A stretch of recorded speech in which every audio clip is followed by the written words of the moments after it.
ketika pulang kerja atau berangkat kerja pasti macet tuh. Depan WW itu pasti macet, dan ketika macet itu saya anggap itu iklan gratis. Tanjung Pinang ini kalau bicara besar tidaknya nggak besar-besar amat ya.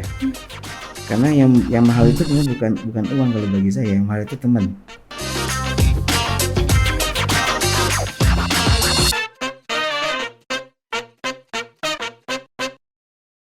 Awalnya saya sama istri juga diskusi, artinya kehidupan pegawai ini kan rutinitasnya hanya sebatas kerja di kantor, terus bagaimana kita bisa mengupgrade ekonomi, akhirnya tercetuslah untuk membuat usaha. Dan kami melihat usaha kedai kopi pada waktu itu masih sifatnya konvensional ya. Jadi dan kami berusaha untuk memberikan suasana berbeda, waktu itu nuansa berbeda dengan konsep warung kopi WW yang sekarang ini. Dan alhamdulillah diterima oleh masyarakat sampai hari ini. Jadi kesibukannya selain daripada di kantor, ngurus sosial juga sibuk ngurus warung kopi. Warung kopi. Nah, warung kopi WW ini kan paling ya bisa kita katakan ada di jalan besar dan juga selalu rame nih. Nah, WW itu tapi singkatan apa tuh, Bang? Warung kopi itu namanya warung kopi WNW. Dan yang beri nama itu istri saya. W pertama itu adalah Wibowo, nama saya. W yang terakhir nama anak saya Wildan. Oh, singkatan dari nama abang sama dan nama anak.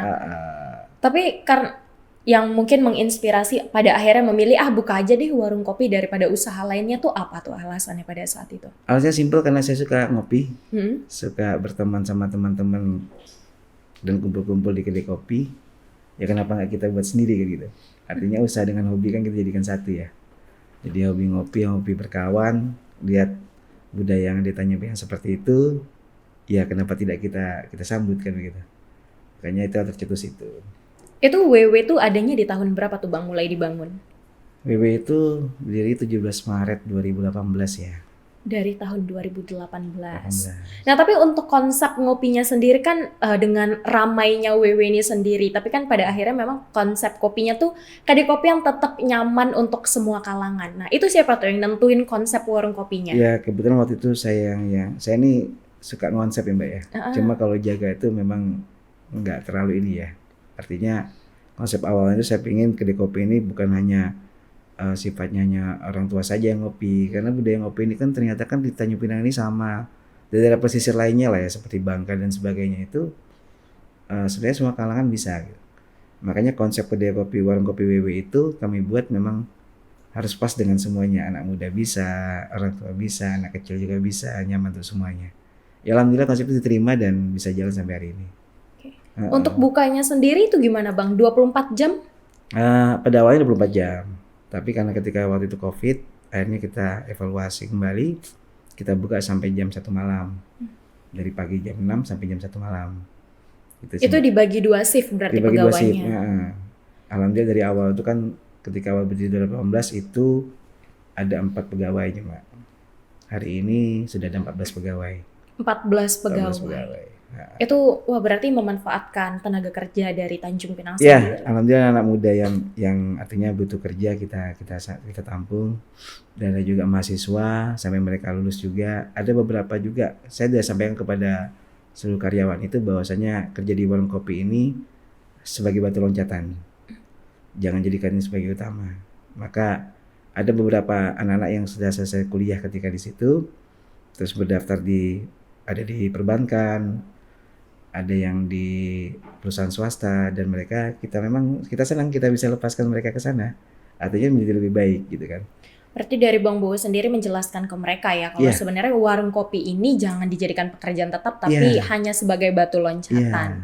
Nah, ini yang paling menarik nih, buka di tahun 2018 terus kan pada akhirnya 2020 nih kita kan COVID. Itu gimana nih survive warung kopi W dan W ini?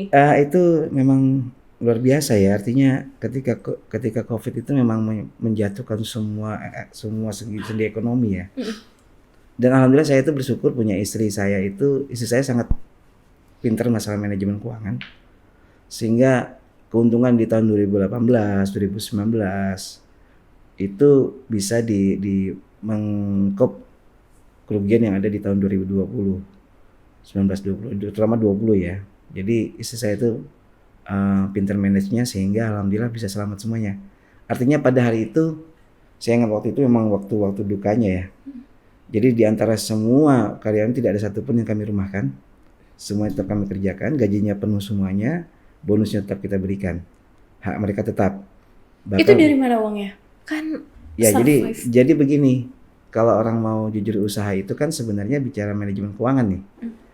Bukan bicara, kalau bicara cita rasa segala macam mungkin orang bisa yang ini, tapi kalau bicara manajemen keuangan memang tidak semua orang bisa. Dan istri saya mampu untuk itu. Artinya ketika waktu itu keuntungan warung kopi saya, warung kopi kami dari awal buka sampai kepada kejadian itu betul-betul disimpan sama istri saya. Dan kami tidak pergunakan itu. Kebetulan alhamdulillah saya dan istri saya kan pegawai juga. Jadi ada pendapatan dari kantor ya. Jadi itu kami simpan. Ternyata betul ketika kami prediksi 2020 itu ada masalah, itu bisa survive. Pada akhirnya bisa survive. Iya. Tapi kalau misalnya dilihat dari keuntungan di 2018, nah sampai akhirnya 2020, itu jatuh bangunnya seperti apa itu?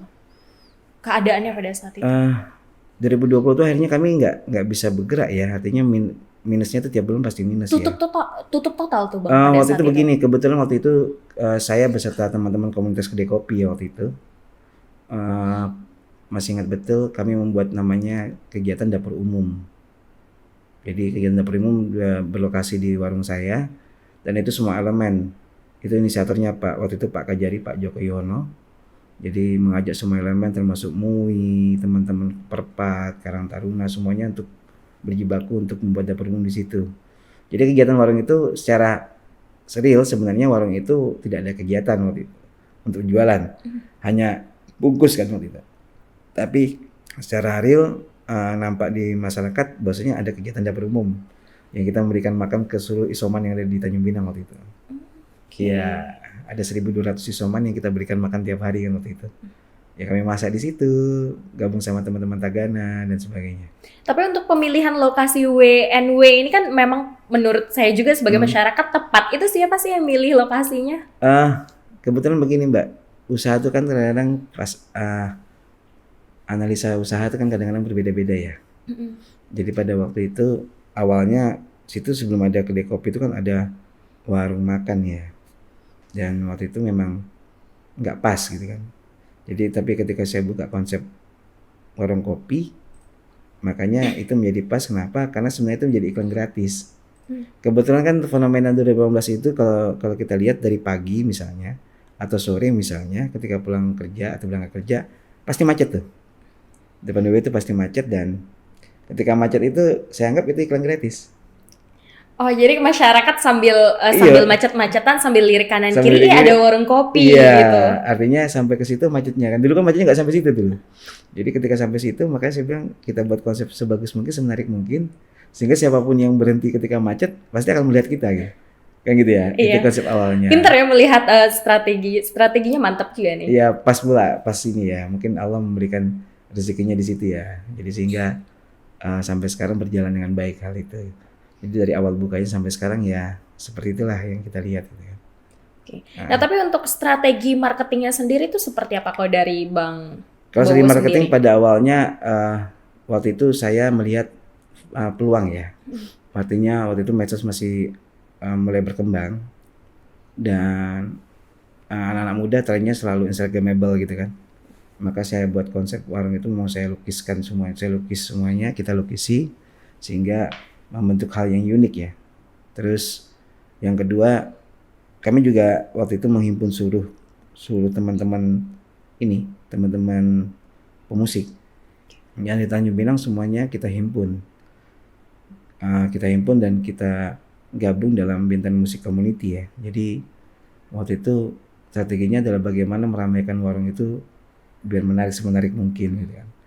Jadi kita update terus sampai tiap hari dengan suasana yang berbeda sehingga memancing ketertarikan minat pelanggan ya untuk datang. Jadi waktu itu anak-anak muda waktu itu awal-awal buka menjadi trending topik ya. Artinya karena instagramable tempatnya waktu itu. Karena waktu itu belum ada tempat lain kan. Kecil WW. Jadi ya alhamdulillah lah menjadi iklan gratis bagi kita gitu. Tapi Bang Bowo kalau boleh tahu ini usaha pertama Abang dan istri atau mungkin sebelum-sebelumnya udah pernah buka warung kopi atau mungkin warung lainnya? Kalau bicara warung kopi kami nggak pernah buka ya kecuali ini ya. Kalau usaha-usaha lainnya istri saya itu, saya terus terang sangat bangga sama istri saya. Karena dari awal itu dari bawah, istri saya itu orang pejuang gitu. Jadi saya cuma pemodal, istri saya pejuang ya gitu kan. Jadi artinya dari jual sepatu online, terus dari modal 2.500.000 waktu itu masih ingat saya. Terus tambahan lagi ya 2.500.000 berkembang menjadi sekian puluh juta, berkembang lagi akhirnya sampailah kepada warung kopi ini. Jadi memang rintisnya dari awal, dan itu istri saya yang menjadi pejuangnya sebenarnya. Saya ini cuma pengide. Berarti Jadi memang pemodal aslinya siapa nih, Bang Bowo atau mungkin istri nih sama dari? sama. Jadi begini, saya ini orangnya suka ide. Jadi ketika bicara online jualan online sepatu, saya mencari linknya ke Bandung gitu kan. Akhirnya bisa lah istri saya menjualan sepatu. Terus ketika bicara kedai kopi ini juga saya ide. Jadi saya konsep, anggarannya ada di tabungan kita ada, kita buat, tapi yang menjaga itu istri saya. Tapi besar nggak sih Bang sebenarnya modal bikin warung kopi? Ya contoh kayak WW. Besarnya relatif ya Mbak ya. Besarnya. Bagi saya begini, sebenarnya Tanjung Pinang ini, mohon maaf ya, Tanjung Pinang ini kalau bicara besar tidaknya nggak besar-besar amat ya. Karena yang mahal itu bukan uang kalau bagi saya, yang mahal itu teman. Jadi ketika bikin warung kopi ini memang keroyokan teman-teman ya. Jadi teman-teman yang biasa ngelukis, biasa ini semua membantu, sehingga biayanya nggak terlalu besar sebenarnya. Kalau pandangan orang umum kan kalau buat kedai kopi seperti WW itu kan butuh dana ratusan juta misalnya gitu ya. Tapi nyampe tuh ya Bang pasti? Waktu itu nggak nyampe deh, nggak nyampe. Dan memang dari awal ya kita beli kayunya sendiri, kita bukan beli jadi ya. Jadi teman-teman tukang segala macam kita gaji per hari, terus buat kursinya di sana semua memang. Bahan mentahnya kita beli diambil dari Batam, dari Pinang, karena waktu itu kan kayu palet kan masih jarang ya. Jadi kita beli dari Batam, dari Pinang, terus kita bawa ke sana sama teman-teman kita. Di situ ada Mas Tio dan sebagainya, ada Bang Osa yang bantu itu sehingga jadi warung itu. Tapi pada saat di tahun 2018 Abang pertama kali bangun WNW ini, kesulitan atau tantangan yang Abang hadapi sendiri ini apa nih? Alhamdulillah lancar ya Mbak. Lancar dari awal. Jadi apa ya? Kesulitannya nggak terlalu ini sih. Bagi saya nggak sulit-sulit amat gitu ya. Tapi kalau misalnya dari Bang Bowo sendiri sebagai seorang pengusaha, mungkin warung kopi nih, mungkin ngeliat warung kopi teman-teman lainnya, itu gimana tuh? Apa sih sebenarnya kesulitan menjadi seorang pengusaha warung kopi di Tanjung Pinang? Terutama terkait persaingan nih Bang, kan banyak nih warung kopi di Tanjung Pinang. Kalau persaingan saya bilang di warung kopi di Tanjung Pinang, kedai kopi di Tanjung Pinang ini persaingannya nggak terlalu ini ya Mbak ya, karena kami semua kan bersatu di komunitas kedai kopi ya. Oh ada komunitas warung kopi, kedai kopi ya? Kopi Tanjung Pinang K3 itu. Di situ kami saling ya tiap hari bercanda, memberikan informasi gitu ya. Bahkan mohon maaf ketika malam-malam hari ada misalnya teman-teman, ada nggak yang punya bubuk kopi ini? Saya kehabisan. Nah, kita saling bantu. Oh sambil sharing ya, bahkan sampai bahan jualan pun di-sharing. Kami sharing. Jadi artinya kami di komunitas ini betul-betul tidak ada bicara saingan karena kami sadar rezeki itu udah masing-masing. Oh gitu. Iya. Tapi Bang Bowo untuk eksistensi WNW ini kan tentu pasti butuh terus dijaga gitu kan Bang, terutama terkait kualitas. Sedangkan Bang Bowo sama istri juga sama-sama kerja nih tadi. Nah itu gimana tuh ngurus warung kedai kopi dengan sambilan kerja, sulit nggak? Itu terserang. Itu semuanya itu istri saya yang paham ya. Artinya manajemen keuangan, bahan, stokis barang, istri saya. Cuma hiburan kami begini. Hiburan kami itu sebenarnya kami bisa belanja misalnya. Kami belanja ketika barang di sini nggak ada, kami belanjanya ke Batam. Ya gitu kan. Karena terus terang produk barang-barang yang ada di WW itu sebenarnya levelnya level cafe sebenarnya. Oh level cafe. Tapi kami jualnya dengan harga kedai kopi.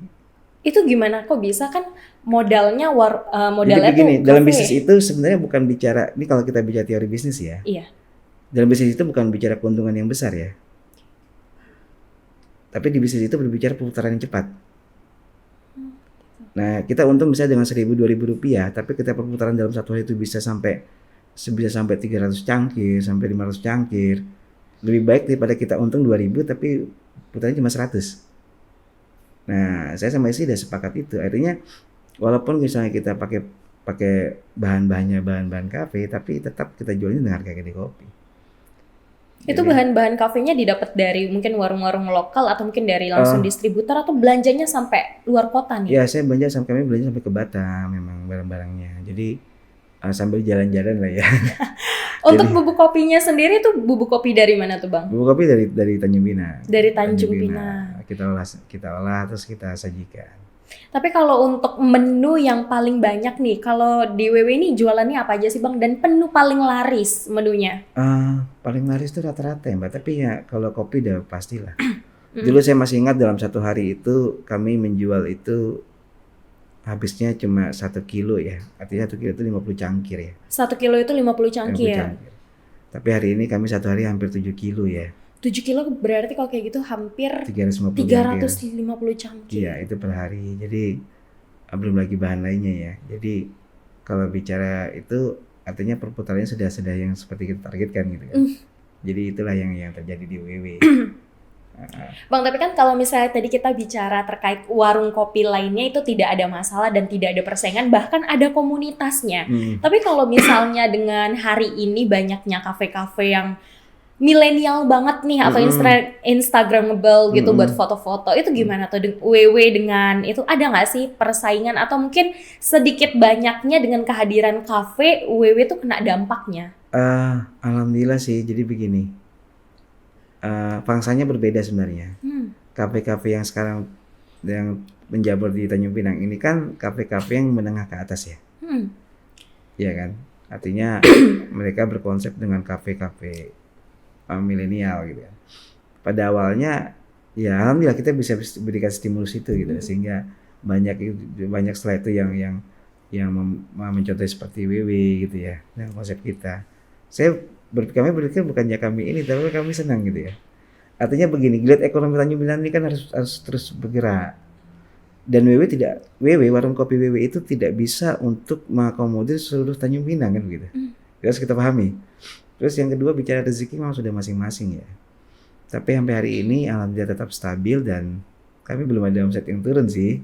Kalau bicara dari omset tahun ya. 2018 itu Iya, Bang? alhamdulillah masih tetap continue ya. Jadi ada pangsa yang terambil, misalnya pangsa anak muda misalnya. Ya itu sebagian. Jadi kan begini, kerennya itu kan ketika buka baru banyak nih yang datang gitu kan. Bertahannya sebuah usaha itu kan dari 0 sampai 6 bulan. Kalau 0 sampai 6 bulan dia bisa menstabilkan dan itu tetap continue bertahannya, artinya dia bisa eksis selanjutnya. Nah, kebanyakan kan nanti banyak yang tidak gitu. Jadi kita sangat sayang untuk itu. Saya kadang-kadang sama istri saya berkeliling Tanjung Pinang tuh naik Honda kadang-kadang atau naik mobil gitu. Ketika kami lihat warung kopi, kedai kopi yang biasa sepi gitu, kami miris. Mudah-mudahan Allah memberikan rezeki gitu. Artinya apa?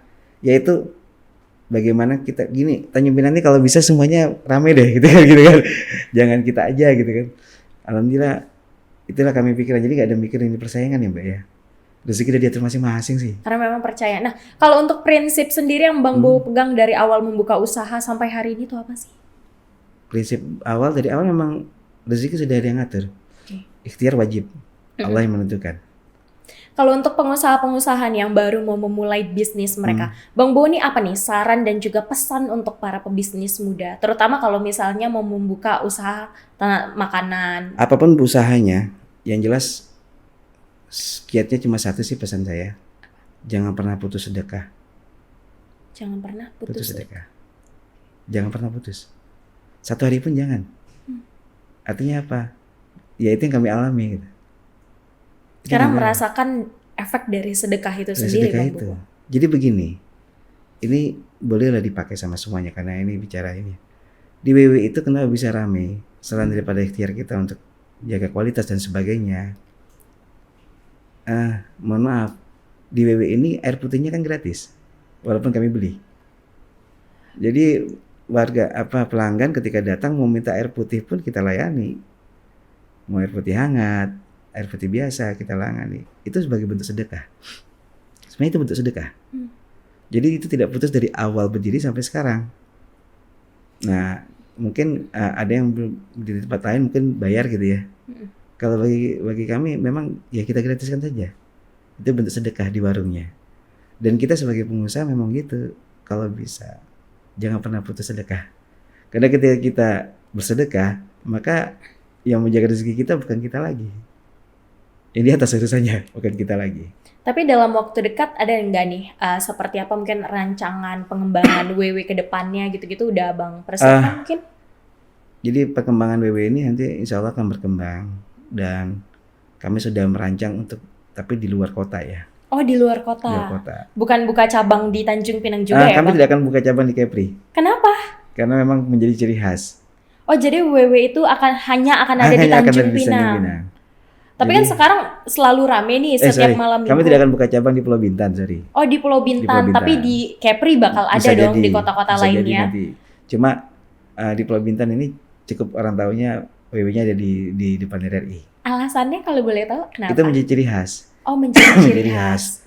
Saya melihat begini selalu banyak cabang itu kadang-kadang kita juga manajerialnya juga jadi keteteran kadang-kadang. Tapi pula saya sama istri kan juga kerja gitu. Terus yang kedua melihat itu harus menjadi ciri khas. Jadi kalau orang mau ngopi ya ke WW. Bahkan sampai hari ini juga orang minta bubuk kopinya WW nggak pernah kita jual. Kami nggak menjual bubuk. Tapi bubuk itu dibeli dari Tanjung Pinang ya berarti Ya, Bang kami Bowo? olah di Tanjung Pinang. Kami olahnya di Tanjung Pinang dan kami dengan resep sendiri kami sajikan sendiri. Tapi kami nggak jual. Kalau mau ngopi ya datang ke WW. Cukup itu saja. Artinya kalau misalnya kangen dengan jadi begini. WW ini kan menjual beberapa varian beberapa ininya ya. WW menjual cita rasa, WW menjual kenyamanan, WW menjual pelayanan. Kami jual itu. Kami bukan hanya jual kopinya. Tapi disitulah ketika orang ngopi bisa berkomunikasi nyaman sehingga menjadi rindu untuk kembali ke WW. Itu yang kami cari pangsanya sebenarnya. Jadi ketika orang kadang-kadang kalau kami buat acara itu sampai dari Tanjung Uban, Kijang dan sebagainya datang ke WW hanya untuk ngopi. Sama ketika dulu yang legend ya ada kopi Hawaii ya misalnya di Kijang gitu. Orang pengen ngopi kan pasti Kijang. Karena pengen kopi Hawaii. Betul. Iya kan? Itu sebenarnya menjadi ciri khas. Tapi kalau dari WW sendiri mungkin terutama nih Bang Bowo dan istri, ada nggak sih mungkin warung kopi yang menjadi istilah kayak contekan WW akan menjadi ini atau mungkin konsep WW ini terinspirasi dari warung kopi lainnya mungkin? Itu inspirasi WW itu jujur ketika saya kuliah dulu ya Mbak ya. Jadi kuliah dulu saya itu pengen ke kafe tapi dananya cekak gitu ya. Iya kan? Iya. Namanya mahasiswa gitu. Namanya mahasiswa ya Bang Bowo? Iya, waktu itu saya bilang nanti someday saya mau buat warung kopi, buat kafe tapi harganya kedai kopi. Suasananya kafe. Suasana kafe, isinya juga kafe tapi harganya warung kopi. Sehingga semua bisa masuk. Tapi untuk hari ini rata-rata pelanggan dari WW sendiri itu rata-rata usia berapa dan dari kalangan mana sih Bang? Saya melihatnya unik ya, jadi semua kalangan kayaknya Mbak. Semua kalangan ada Dari di yang sana. muda, dari anak kecil juga ada yang sering rombongan gitu ya. Nanti anak mahasiswa juga, pelajar juga. Terus kantoran. Bahkan yang udah sepuh-sepuh juga. Ada beberapa juga pelanggan kita yang meninggal juga karena udah tua, sepuh udah tua gitu. Itu pelanggan tetap setia Pelanggan ya? tetap setia. Ada bahkan mohon maaf ada cerita misalnya salah satu pelanggan tuh udah uzur gitu ya, udah tua. Hari Jumat kalau nggak salah itu. Jadi ya hari Jumat. Jadi ketika habis ngopi beliau sholat, habis sholat meninggal di hari yang sama. Habis ngopi dari Di WW, warung, terus pulang ke rumah, akhirnya sholat dulu. Sholat Jumat, waktu itu habis itu jam 2-nya meninggal. Kita yang kaget gitu kan. Mbak tadi baru ketemu di sini gitu kan. Tapi kisah-kisah pelanggan yang paling berkesan nih sama Bang Bowo sendiri tuh apa? Pelanggan ini kan unik-unik ya. Jadi tapi begini, kami membawa suasana di warung itu memang suasana keluargaan ya. Dan kami karena menjual kenyamanan gitu. Jadi pelanggan ini selalu kadang-kadang karyawan-karyawan kami kadang diusilin gitu kan. Bukan diusilin gimana diajak gurau gitu sama pelanggan itu sering gitu kan. Dan itu menjadi pandangan sehari-hari ya. Dan memang suasana itu yang kayak kita bentuk. Jadi kalau pelanggan ini kadang-kadang ya alhamdulillah semuanya bagus-bagus ya pelanggannya ya. Jadi nggak terlalu gimana banget ya. Tapi ada juga kadang-kadang ketika 24 jam tuh pelanggan rese misalnya. Kadang-kadang mohon maaf mabuk di tempat lain, ngopinya di kita gitu kan. Oh gitu. Iya, jadi Ya kami tanganinya dengan ini ya, persuasif ya. Nah, tapi ada juga yang perlu ketegasan gitu ya. Tapi alhamdulillah semua so far nggak ada masalah sih Mbak ya. Berarti WW ini memang ya penuh berkah karena sedekah itu kali ya Bang Bowo. Tapi Insya nih, Allah. tadi kan menjual kenyamanan, tapi selain menjaga kenyamanan dari pelanggan juga kan pasti kenyamanan dengan pekerja yang rata-rata Iya, generasi milenial nih atau mungkin iya. generasi Z. Nah, Abang sendiri sebagai pengusaha dengan banyak yang mungkin stereotip tentang memperkerjakan Hmm, generasi Z atau milenial. hmm. Itu gimana tuh menjaga kenyamanan mereka bekerja sendiri? Ya artinya karyawan itu kan kami kan pertama pertanyaan yang paling besar adalah apakah ini bisnis murni atau kekeluargaan. Oh, gitu. Dan mereka mintanya ini seperti keluarga. Hmm. Ya kita buat seperti keluarga. Artinya ya misalnya istri saya kan suka masak ya. Jadi misalnya saya masak ini ya kami makan itu ya karyawan makannya itu. Kan gitu ya. Terus misalnya ketika kami beli makanan apa ya semua harus dapat makanan sama. Bahkan kami juga mengajak karyawan ini untuk berwisata keluar kota 2 tahun sekali gitu 2 kan. tahun sekali. 2 tahun sekali kami ajak programnya seperti itu ya. Jadi alhamdulillah sudah ke berapa kali ya kita bawa. Terakhir kita bawa ke Bromo gitu kan, Hmm. ke Jawa Timur dan ke Batu Malang. Ya kita sering begitu ya sama anak ya. Jadi mereka hanya minta ini kita seperti keluarga. Tapi Bang kan kalau misalnya kan Abang sama istri juga ada Hmm. jarang nih di kafe. Hmm. Tentu berarti harus punya karyawan yang bisa lah dititipin warung tersebut juga dengan menjaga kualitas warung kopi itu sendiri. Nah, tapi kan sedangkan karyawannya yang seperti Abang bilang rata-rata anak muda yang tidak Abang sarankan bekerja di kedai kopi itu menjadi pekerjaan selamanya. Kan tentu berarti mereka tuh itu ya Bang, kayak ya 2 tahun pindah, 2 tahun pindah. Terus itu gimana tuh Ada ngejaga? karyawan yang kami kan menyarankan untuk gini ya Mbak. Hmm. Kalau seandainya ada yang lebih bagus, misalnya mereka kerja di BUMN atau di perusahaan swasta, itu kami sarankan. Tapi ketika mereka hanya berpindah hanya kedai kopi, ya kami suruh mereka berpikir kembali. Karena WW ini punya prinsip begini, bisa keluar nggak bisa masuk. Ya, mereka boleh misalnya mau kemana silakan. Tapi untuk masuk kembali kembali tidak lagi boleh. kita sarankan untuk tidak. Kenapa? Karena ketika kamu sudah melangkah harus pikir betul. Jangan sampai sesuatu yang kamu putuskan kamu sesali. Itu yang kita ajarkan sama mereka. Gitu. Karena kamu nggak akan dapat lagi suasana seperti ini di sana gitu kan. Kan begitu ya. Nah akhirnya semua karyawan itu berpikir betul-betul ketika udah pasti baru mereka ini. Contoh misalnya di perbankan ada 2 orang ya yang di perbankan bekerja. Alhamdulillah mereka masuk di sana dan kita sangat senang gitu kan. Bukannya kami malah sedih malah senang. Artinya apa? Inilah mereka ini masih muda gitu. Cikal bakalnya gitu. Nah itu yang kami bawa. Tapi membuka usaha dengan sistem bisa dikatakan kekeluargaan, menjaga karyawan dengan kekeluargaan, pernah nggak sih dikecewakan atau mungkin ada pengalaman pahit Bang Bowo? Pola tingkahnya macam-macam ya. Jadi karena saya membuat posisinya begini, artinya istri saya itu ibu mereka. Dan istri saya ketika istri saya mengatur begitu, ya mereka alhamdulillah ini ya. Cuma polanya macam-macam ya.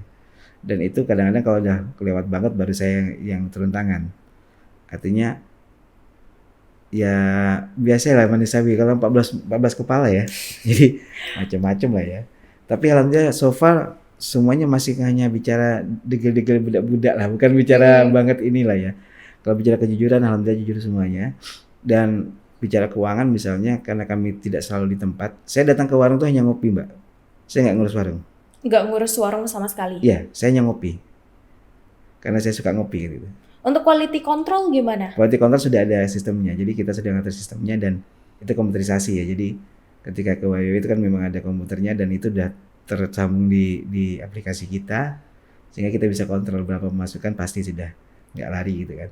Itu sih, jadi nggak ribet karena sistem udah kita buat gitu. Tapi kok dari Bang Bowo juga kerja fokus nggak sih? Atau mungkin ada kepikiran warung kopi aku gimana ya, ditinggal nggak apa-apa kali? Ya karena dari awal udah kita serahkan sama di atas Mbak ya, karena kita dijalankan ya. Itu jalan berapa bulan pada akhirnya Bang Bowo benar-benar melepas warung kopi itu tuh kalian pegang, aku percaya gitu? Dari awal kita sampai hari ini memang tetap kontrol ya Mbak ya, tiap hari ya. Artinya istri saya mengkontrol itu tiap hari. Bicara keuangan masuk dan keluarnya itu kan istri saya yang kontrol. Kan begitu ya. Saya hanya berbicara marketingnya saja. Artinya sama-sama istri sebenarnya bagi 2 itu kerjaannya. Jadi urusan pintu ke dalam sampai ke dapur itu istri saya. urusan pintu keluar itu urusan saya. Artinya yang mendesain segala macam, memberikan publikasi, marketing dan segala macam itu saya. Kayak gitu ya. Tapi berbicara menyiapkan bahan, menggaji karyawan, keuangan dan sebagainya itu sih saya. Itu berarti sama. Jadi ketika kita melihat, oh ini agak sepi, oke, apa yang perlu strateginya kita lakukan? Oh begini. Saya yang buat itu. Istri saya juga membantu, sama-sama saling bantu begitu ya. Jadi memang ada kerjasama antara kerjasama. Bang Bowo dan juga istri. Iya. Nah kita balik ke komunitas nih. Pada akhirnya Bang Bowo ini ada bergabung menjadi komunitas kedai kopi ya Bang tadi. Dan Abang sebagai ketua harian juga ya. Iya.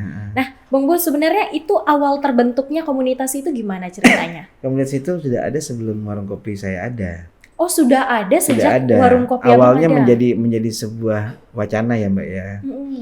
Jadi kalau nggak salah saya 2017 jadi wacana tapi belum terbentuk. Ketika 2018 itu 2018 itu sudah ada tapi belum masih wacana. Ketika Itu wacana siapa tuh? Wacana teman-teman ya. Oh wacana Ada teman-teman. Bang Putra Batman dan kawan-kawan lainnya. Jadi ketika 2019 itulah baru terbentuk semuanya, kita himpun semuanya. Sehingga rata-rata yang ada di komunitas itu memang seumuran kami ya. Seumuran kita, dan ada juga sih yang kita anggap pembina, yang udah sepuh juga ada. Tapi ya suasananya memang suasana anak muda semua ya. Jadi kami mendukung banget anak-anak muda untuk berkarya. Bahkan ada juga yang umurnya di bawah kami juga punya kedai kopi gitu, dan itu lancar gitu kan. Itu yang terjadi sih Mbak kalau di komunitas kedai kopi itu. Tapi berdirinya komunitas ini visi misinya apa Bang? Visi misinya biar guyup bareng ya. Biar sama-sama bisa, ya ketika ada yang susah bisa kita bantu sama-sama. Bahkan mohon maaf ada kedai kopi yang hampir tutup kita bantu. Itu bantu dalam seperti Ya apa partisipasi sama-sama, misalnya sampai kan ada juga kisah kedai kopi yang misalnya karena saking sepinya untuk bayar listrik aja susah ya udah kita urun sama-sama ya, kita bantu ya, gitulah kami. Jadi jangan sampai ada yang ini deh, jangan sampai ada yang ya minimal bisa hidup lah, karena bicara kedai kopi ini harus sama-sama rame kan gitu. Bahkan ada juga yang bicara kedai kopi baru buka, mereka gabung di kita, ya kita ramaikan sama-sama gitu lah Mbak. Gitu. Ini berarti untuk masyarakat Tanjung Pinang yang berpikir kalau kedai kopi ini satu sama lain saingan, ternyata enggak sama sekali. Bahkan sama ada sekali. komunitasnya lagi. Ada. Nah untuk kegiatannya sendiri udah bikin apa aja nih Bang? Salah satu kegiatan yang akbar kami buat itu ya Festival Kopi Merdeka ya. Itu inisiatornya Pak Joko Yono, mantan Kajari Tanjung Pinang ya. Jadi itu memang hasil karya kita semua, komunitas kedai kopi bergabung sama teman-teman lain. Kita buatlah Festival Kopi Merdeka dan alhamdulillah sampai sekarang sudah jalan ya. Terus kami juga memang bicara amal, memang kami selalu ini ya ke panti asuhan, kita buat itu, membuat kegiatan amal, dan itu berlangsung terus. Ritmenya terkadang ketika teman-teman lagi sibuk ya nanti bulan depan kan gitu aja. Artinya kami setiap hari memang komunikasi di grup kami gitu. Ada di grup. Berapa Bang jumlah anggotanya kalau boleh tahu? Kalau sampai hari ini masih 189 ya. 189. Dalam artian berarti kurang lebih ada 189 warung kopi di Tanjung Pinang. Iya. Itu belum semuanya, karena kedai kopi Tanjung Pinang ini kalau nggak salah saya sekitar 370-an ya. 370-an. Iya. Banyak juga ya berarti. Banyak. Ini kan karena ini budaya pesisir ya. Sekarang kita udah sama-sama maklum deh. Misalnya nggak sampai 1 kilo udah ada kedai kopi kok. Kan gitu ya. Sama-sama maklum. Jadi justru kita berharap ya kalau semuanya ramai alhamdulillah gitu. Itu aja sih, kami tujuannya nggak bicara wah ini lebih ramai, enggak. Oke. Nah ini terakhir Bang yang bikin penasaran banget. Apa sih tips Abang untuk pembisnis pemula dan harus megang prinsip apa sih untuk megang bisnis nih? Dalam bisnis itu yang mahal itu ya itu saya bilang. Dalam bisnis itu sebenarnya yang mahal bukan bicara teori, itu teori semua ya. Ini bicara real ya. Kalau bicara real itu sebenarnya hablum minanas. Koneksi. Punya teman cukup. Artinya itu lebih dari cukup untuk sebagai modal awal. Terkadang bicara teori bisnis ini kan, wah lebih bagus tak punya teman, enggak. Justru konektivitas itu yang paling penting. Awalnya ke warung kopi WW itu yang ada teman-teman saya semua awalnya. Itu nggak sampai 1 bulan deh. Berarti pelanggan pertama WW itu teman-teman Abang sendiri. Awalnya. Bergeser waktu nggak nyampe 1 bulan sudah orang lain, saya nggak kenal lagi gitu. Sampai hari ini kadang-kadang saya nggak kenal, walaupun ini tiap hari mukanya nampak, ini siapa, tapi saya tahu ini tiap hari ada gitu. Tapi saya nggak kenal lagi, udah banyak yang nggak kenal gitu. Tapi ada juga yang masih teman-teman juga ada gitu ya. Terutama teman-teman media kan kadang-kadang sering ngopi di warung kita. Ya karena memang untuk alhamdulillah strategis itu juga untuk media. Karena di situ dekat dengan Kejari, dekat dengan PN waktu itu Pengadilan Negeri, dekat dengan Polres. Jadi kan dekat kalau ada kebutuhan apa untuk berita ya. Jadi terus kami juga punya konektivitas wifi-nya lebih kencang gitu kan ya. Jadi itu menjadi daya tarik semuanya. Jadi ya segmennya semua sih Mbak, kita kalau bisa masuk semuanya. Oke, baik. Yang paling penting konektivitas, apa yang penting koneksi. Jadi artinya berkawan, berteman itu yang paling penting sebenarnya. Habilitasnya aja. Kayak gitu kan. Itu dia. Oke, makasih banyak ya Siap. Bang, tips-tips dan juga mungkin saran nih untuk para orang-orang yang baru mau membangun bisnis terutama warung kopi nih. Siap. Berarti Pokoknya memang patah semangat ya. Selalu ada ini nih kan. tapi untuk ide-ide menu sendiri itu dari Abang sendiri ya berarti ya? Ide mana tuh saya sharing sama istri ya. Mm-mm. Menu apa aja sih yang simpel-simpel aja lah gitu kan. Yang penting kita bisa jualan gitu. Ya alhamdulillah menunya diterima gitu.